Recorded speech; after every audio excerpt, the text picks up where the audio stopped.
J'arrive dans le party, on boit de l'alcool, je rentre dans la toilette, je me fais des tracks de speed. Je craquais ça, je faisais ça en poudre, puis je sniffais ça. Je suis allé dehors, j'ai échappé une bouteille de vodka à terre. Tu te réveilles, à l'hôpital, on t'a volé ton manteau, ton portefeuille, ton téléphone, ton argent, tout. Et t'as aucune idée pourquoi t'es là. C'est pourquoi consommer aucune substance, c'est la meilleure décision. Parce qu'à la fin de la journée, là, le choix final, c'est toi qui le détiens. Parce que la sobriété, c'est un choix, c'est blanc ou noir. Tu peux pas être entre les deux.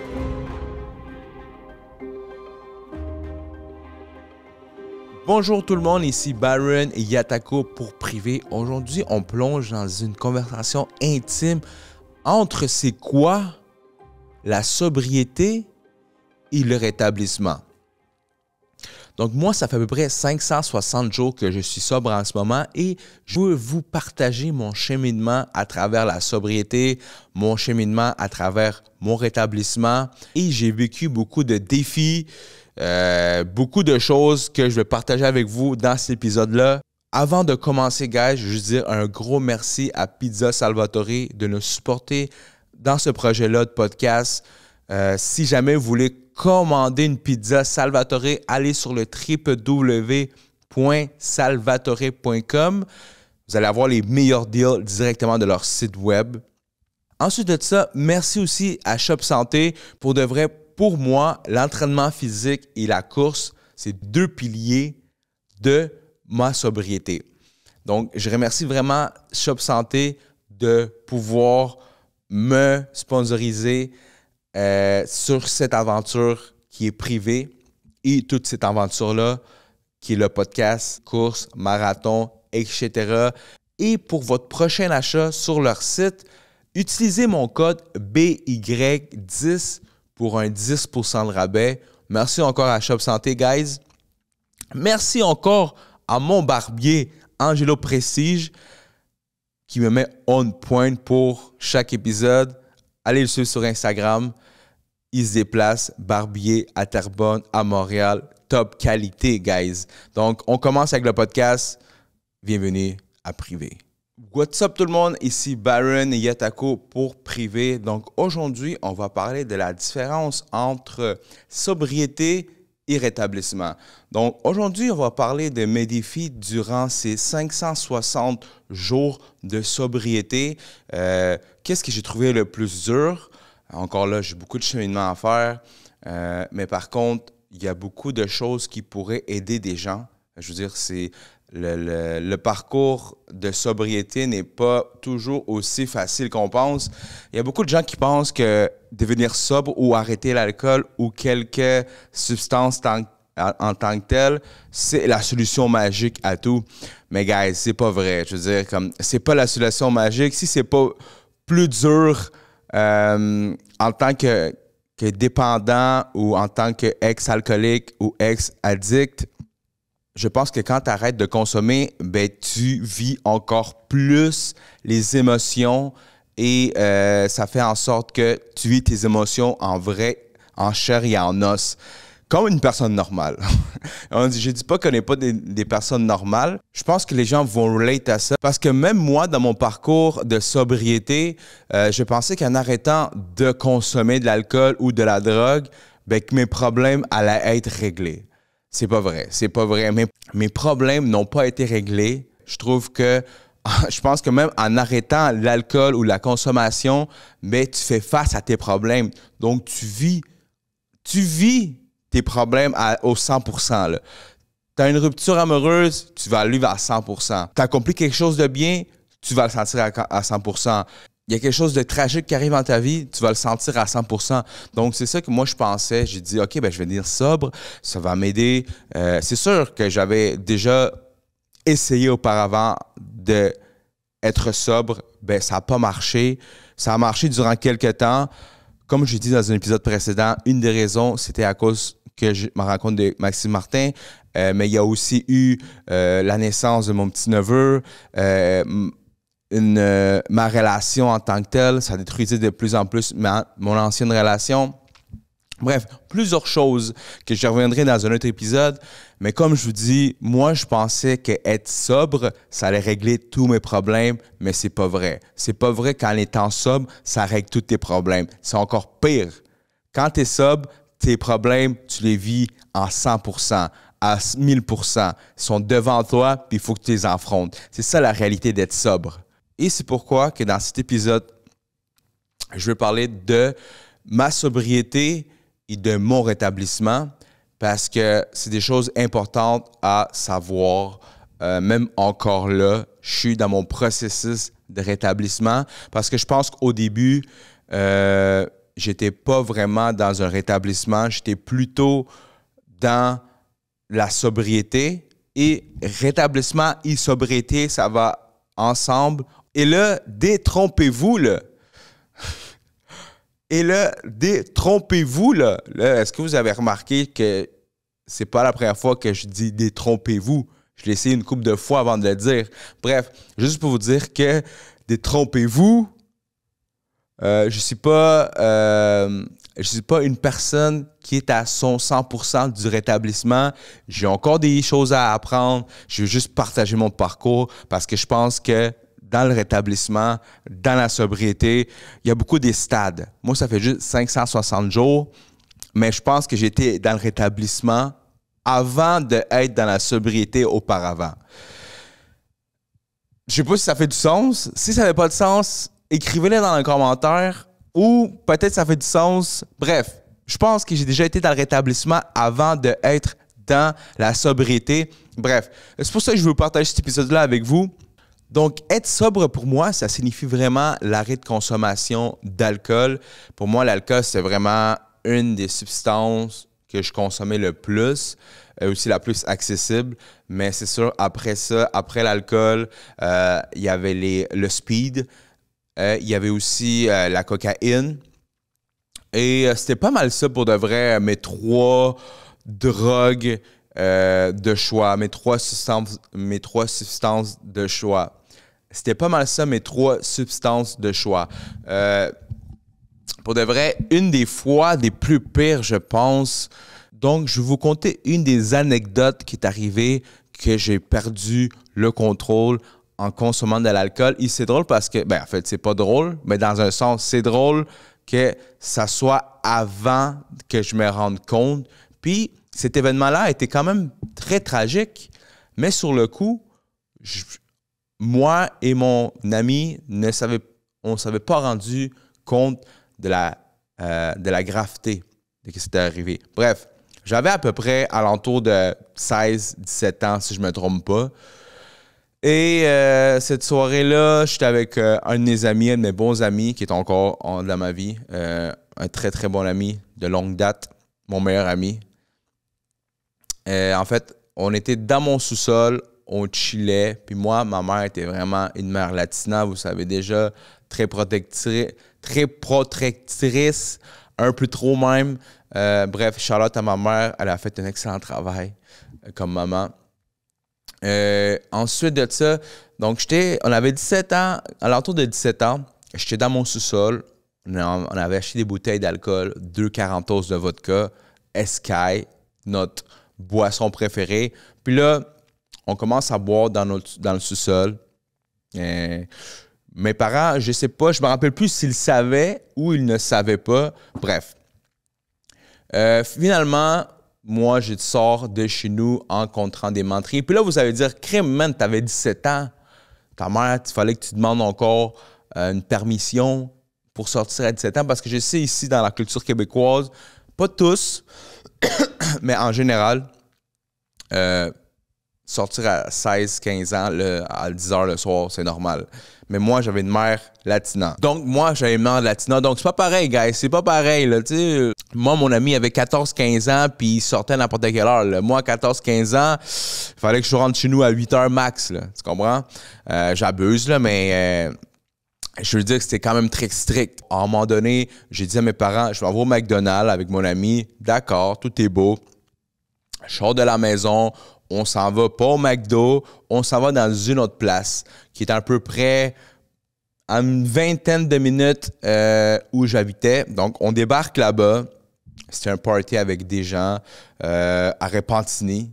Je sais pas pourquoi, il fallait que je nomme la ville. J'ai nommé Repentigny. C'était à Repentigny. Moi, je suis à Pointeau, on était à la Repentigny. C'est là que les choses se passaient il y a une quinzaine d'années. Bref. Parce qu'à Pointeau, il n'y avait rien de sérieux. C'est pas vrai. À Pointeau, il y avait plein de choses, mais c'est pas ça qu'on discute aujourd'hui. Donc, on arrive dans le party de Repentigny. J'arrive là, on fait la fête, on boit. Ben, on fait la fête, c'est pas vrai. Parce que maintenant, je me rends compte que moi, les seules raisons pourquoi je voulais sortir, c'était pas pour faire la fête. Je m'en foutais. J'étais pas quelqu'un qui parlait à beaucoup de gens. Je veux dire, oui, je parlais à beaucoup de gens, je chillais avec les gens, mais j'étais vraiment là pour consommer. Que ce soit la drogue, que ce soit du hash, que ce soit du pot, que ce soit de l'alcool, du speed, tout. C'est la seule raison pourquoi je sortais vraiment de chez moi, pour consommer. Là, je me suis rendu compte par la suite, je savais pas que c'est pour ça. Donc, c'est plus tard dans la vie que je me suis rendu compte, c'est pour ça que je sortais vraiment pour consommer. Donc, j'arrivais là-bas, je me rappelle, en fait, c'est jusque là, je me rappelle que j'arrive dans le party, on boit de l'alcool, je rentre dans la toilette, je me fais des tracks de speed. Vous savez, faire du speed, c'est genre faire de la coke, mais plus cheap. Donc, faire du speed, je craquais ça, je faisais ça en poudre, puis je sniffais ça à 17 ans. Fait que déjà là, j'avais un problème de consommation à 17 ans, guys. T'sais, déjà là, à 17 ans, avoir des problèmes de consommation, c'était pas vraiment quelque chose de très, très bon. À partir de là, je me souviens pas. Je me souviens juste que je suis sorti des toilettes, bien grindé, je suis allé dehors, j'ai échappé une bouteille de vodka à terre, boum. Je me réveille dans une salle d'attente d'hôpital, à l'hôpital Notre-Dame, je pense. Puis là, je me réveille, je suis tout déboussolé. J'avais un nouveau manteau qu'on m'avait donné en cadeau. J'avais, je pense, 300-400 $ en argent comptant dans mes poches. Il t'a aucune idée pourquoi tu es là. C'est ça qui m'était arrivé. Donc, je me suis réveillé. Là, première des choses, j'étais confus. Je me souvenais vaguement de ce qui avait arrivé la veille. Je me suis souvenu qu'on avait bu de l'alcool, qu'on avait fait la fête, que j'avais consommé. À part de ça, j'avais aucune idée pourquoi j'étais à l'hôpital. Puis j'étais à l'hôpital dans une salle d'attente. Je n'étais pas à l'hôpital comme patient. Là, je me réveille, je reprends mes esprits. Là, je suis comme, aïe, aïe, aïe, guys. Oubliez pas, là, j'avais dit à ma mère que j'étais parti au McDo. Là, je capote. Je redemande l'heure à quelqu'un. Il est 10 heures, je me rappelle encore de l'heure. Il est 10 heures AM de la journée d'après. Donc, il s'est écoulé au moins un bon 15 heures. Aller au McDo, là, ça ne me prend pas 15 heures. Là. Puis là, je me rends compte que je suis à l'hôpital. Je rentre à l'ascenseur. Je demande un téléphone à quelqu'un pour qu'il me le prête pour pouvoir appeler ma mère. J'appelle ma mère. Là, vous allez sûrement rire, mais je dis à ma mère, je reviens bientôt, je suis encore au McDo. Yo, guys, pour de vrai, je sais pas dans quel monde je vivais en ce moment-là ou dans quel état j'étais. Comment j'aurais pu croire que ma mère aurait mangé cette salade-là? Je me rends compte après que j'étais avec mon ami d'hier, je me rappelle, j'étais avec mon meilleur ami. Là, je me rappelle vaguement de ce qui s'est arrivé. Finalement, mon meilleur ami était hospitalisé parce qu'il a fait un coma éthylique. Si vous ne savez pas c'est quoi un coma éthylique, c'est quand vous avez trop d'alcool dans votre sang. C'est ça qui est arrivé. J'avais 17 ans. Bref, wow, je me suis perdu avec cette histoire-là. Bref, je vous épargne la suite. Pas vrai, man. Bref, je vous épargne la suite avec ma mère, avec ses parents. C'était vraiment, vraiment une des pires soirées de mon adolescence. Pour moi, être sobre, c'est de ne pas consommer de l'alcool, pas consommer de la drogue. C'est pas mal ça. Donc, l'alcool, c'est une des substances préférées que j'utilisais, plus facile d'accès. Vous pouvez le savoir, on peut l'acheter n'importe où. C'est festif, c'est normal, c'est sociable. Donc, on peut acheter ça n'importe où. Puis après ça, quand le seul problème c'est avec ce qu'il y avait avec ça, c'est que moi, quand je consommais, que ce soit une... Je pouvais consommer un verre. Je pouvais consommer un verre, mais qu'est-ce qui arrivait, c'est que quand il y avait des moments forts, des émotions fortes dans ma vie, qu'il fallait que je le vive, ben, à place de les vivre, je consommais. C'est-à-dire, si j'étais triste, je consommais. Si j'étais fâché, je consommais. Si j'étais heureux, je consommais. Si j'étais anxieux, je consommais. Mais c'est tout un effet négatif parce que quand je consommais à cause d'une de ces 4 ou plusieurs raisons, j'allais dans l'excès. Et c'est ça qui faisait en sorte que je fasse des rechutes. Parce que j'ai déjà consommé des... Je peux... En fait, la raison pourquoi j'ai arrêté, en fait, puis la sobriété, pour moi, c'est une des meilleures choses que j'ai faites dans ma vie, c'est parce que je pouvais consommer, exemple, un verre, puis arrêter, puis pas y penser après. Mais quand il y avait des moments où mes émotions étaient au pic, anxieux, heureux, triste, furieux, name it, la porte à la consommation était ouverte à cause que je m'avais donné le droit de consommer de l'alcool. Donc, pour moi, gérer ces émotions-là avec l'alcool était à ma disposition. C'est pourquoi la sobriété, pour moi, consommer aucune substance, c'est la meilleure décision parce que, comme ça, s'il y a quelque chose qui arrive, une émotion, il faut que je gère. Mais la consommation d'alcool ou de substances n'est pas une option. Puis ça, c'est encore... a été un défi, puis c'est vraiment ça qui fait en sorte que tu vas pouvoir continuer dans le cheminement. C'est un choix. Donc, parce qu'à la fin de la journée, là, le choix définitif, final, c'est toi qui le détiens. Soit tu consommes, soit tu fais autre chose. Maintenant, j'ai de la tristesse, je suis anxieux, je suis pas parfait. Là. Il y a des moments que je vais scroller sur TikTok, mais c'est moins pire que me caler un 26-11. Je dis ça comme ça. T'sais? C'est moins pire. Là.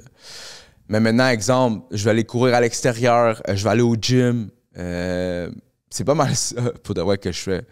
Quand j'ai des choses à gérer, puis comme je vous dis, c'est pour ça que j'ai dit je suis encore en train d'apprendre. Parce que la sobriété, c'est un choix, c'est oui ou non. C'est blanc ou noir.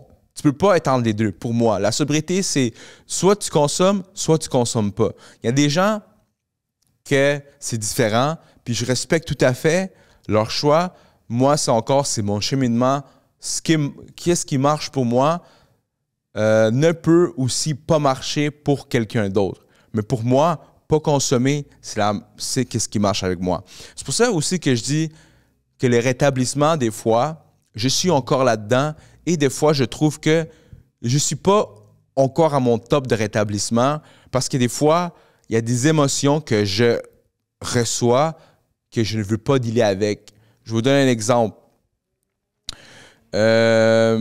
L'émotion de se sentir coupable de ne pas faire quelque chose de productif. Je pense qu'il y a beaucoup de gens qui sont dans ma position, je pense, ou même beaucoup de gens qui n'ont pas de problème de consommation ont ce problème-là, que des fois, tu te sens mal de rien faire. Moi, personnellement, étant une personne très excessive dans la vie, que ce soit dans le travail, dans le sport, dans tous les aspects de la vie, des fois, pas faire de projet, rien faire, écouter la télé, écouter des séries, juste faire ça me rend anxieux. C'est pour ça que j'ai dit, j'ai encore beaucoup de choses à apprendre dans le rétablissement. Ça, c'est une des choses que des fois, je me dis, yo, man, relax un peu, man. C'est comme, t'as tellement roulé que pas rouler, y relaxer, c'est hors de... C'est comme, c'est impossible pour toi. C'est impossible pour moi, je veux dire. C'est ça qui arrive des fois. Donc, c'est pour ça que je suis encore dans le rétablissement. J'ai beaucoup de choses à apprendre. Mais pour revenir à la sobriété, moi, c'est blanc ou noir. Je ne peux pas consommer parce que je tombe facilement dans l'excessivité. Maintenant, je suis peut-être excessif. Je suis peut-être maintenant excessif dans d'autres autres sphères de ma vie, que ce soit la course, que ce soit l'entraînement, d'autres trucs, tu sais, le travail aussi. Donc, mais au moins, c'est des choses qui sont moins pires. Mais je pense qu'on dit souvent qu'une personne addictive va juste combler son addiction par une autre addiction, mais elle est moins pire que l'alcool et la drogue. Tu sais, et pour moi, et le rétablissement, pour moi, qu'est-ce que j'en sais et qu'est-ce que je découvre à chaque fois que j'écoute des podcasts, parce que moi aussi, je suis une personne qui écoute vraiment des podcasts de développement soi. Et comme je disais, je pense que j'ai déjà été dans le rétablissement, pas juste pour l'alcool, mais pour beaucoup de problèmes d'obsession ou de problèmes que j'avais auparavant, que ce soit de relations interpersonnelles, communication. Donc, je pense que j'ai déjà été dans le rétablissement avant d'être dans la sobriété. Et je pense que pour moi, le rétablissement, c'est pas mal ça. C'est de faire de quelque chose qui va te rendre une meilleure personne, comment bien gérer ses émotions, apprendre de nouvelles stratégies, pas juste dans le rétablissement, mais en général, tu sais, que ce soit niveau scolaire, niveau travail, niveau académique, niveau financier. Je pense que c'est ça le rétablissement. Puis comme je vous dis, je suis encore dans le rétablissement parce que je pense que le rétablissement, c'est comme le cheminement pour aller vers quelque chose de plus stable, mais encore là, tu sais, comme récemment, j'ai eu cette pensée-là. J'ai comme avant, parce que je me demandais des fois pourquoi j'ai plus ce hype-là que j'avais autant des fois, que j'avais des highs, mais j'avais des downs, mais j'avais beaucoup de highs. Puis là, je pensais à ça, c'est à cause que quand tu fais une rechute, mettons, t'es stable, OK? T'es stable, on va dire. T'es sago, puis tu fais une rechute d'alcool ou de substance, n'importe quoi, puis tu descends vers le bas. La propulsion vers la montée est tellement grande que tu es dans un high. Que ce high-là, pour avoir ce high-là, il faut que tu sois dans un bas. Et récemment, je me suis rendu compte, OK, c'est pour ça que j'ai plus de ces highs-là. Maintenant, il faut que je fasse d'autres highs. Il faut que je me crée d'autres highs. En faisant des marathons, en faisant de la course, en faisant des projets. Parce que ces highs-là, je les ai plus. Parce que j'ai pas eu de rechute depuis. C'est une des choses que j'ai appliquées récemment dans mon cheminement de rétablissement. C'est une routine matinale et de plus en plus une routine avant de dormir parce que je pense que le sommeil, ça joue vraiment sur l'humeur, sur la motivation, surtout pour de vrai. Donc, de plus en plus, j'ai une routine matinale. Ça fait à peu près 1 mois que je me réveille à une certaine heure le matin et c'est dit. Et je pense qu'avoir une routine matinale comme ça, mais ça aide à continuer à avoir des bonnes habitudes de vie parce qu'avant, je pourrais dormir à 2-3 heures du matin, me réveiller à 6 heures, 7 heures, aller travailler. C'est pas vraiment efficace. À un moment donné, ça te rattrape. Et auparavant, je faisais toujours ça. Donc maintenant, je suis pas vraiment rendu à 100%. Je veux dire, avant, j'essayais tout le temps de faire des routines matinales. Ça a marché. Des fois, je slack. Encore maintenant, je suis pas parfait. Guys, on essaye. Mais de plus en plus, de s'habituer à une routine matinale, je pense que ça m'aide beaucoup dans le rétablissement. La course, ça a été vraiment une des choses qui m'a vraiment sauvé une couple de fois de faire de rechutes. Et la course aussi m'a aidé à passer à travers des sevrages, m'a aidé à passer à travers, après des rechutes, à retomber sur mes pattes et continuer. La course, maintenant, je sais que il y a des courses que je fais qui, c'est pour me pousser en tant que personne, à me surpasser en tant que coureur, en tant qu'adepte de ce sport, mais ça m'aide aussi à calmer mon excessivité, des fois mon stress. Parce que créez-moi, une personne stressée, ça arrive beaucoup. Parce que moi, donc, comme je dis, la course m'aide à passer à travers mon stress. le gym aussi, l'entraînement physique. Deux des choses qui m'aident vraiment à passer à travers tout ça, c'est l'entraînement physique et la course. Si jamais vous, là, vous êtes en cheminement ou vous voulez commencer à essayer d'arrêter de consommer de l'alcool, ou même si vous y pensez, je peux vous donner quelques trucs que moi j'ai appliqués. Comme je vous ai dit, moi, dans les 3 dernières années, je pense que j'ai essayé d'arrêter au-dessous de 20 fois.